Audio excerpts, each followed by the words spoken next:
Hey guys, so I'm up here by 12 Wings. I don't get over here this way very much, but it looks like people are living in these.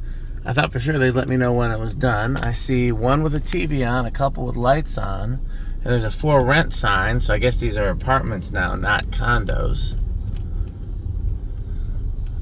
Let's just take a look. They got the mini splits out here. All the garages in back. Is that big light still out here now? So it's interesting that they dug up the big light but left the small ones but aren't using them.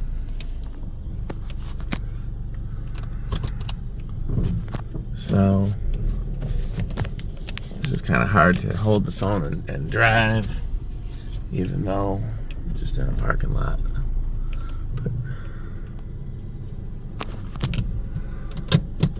So yeah, it's clear that they're not mostly occupied because there's very little people parked out here, and they got for rent signs, and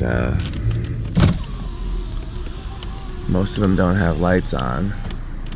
There's a couple cars parked out here. Looks like 3 cars total, and there are some lights on. Yeah, they still got those Edison parking lot lights. I don't know why if they're gonna leave them there, why not have them on? I spent a lot of time getting those working because it's dark in this parking lot. Okay, well that's the 12 Wings update for 2024.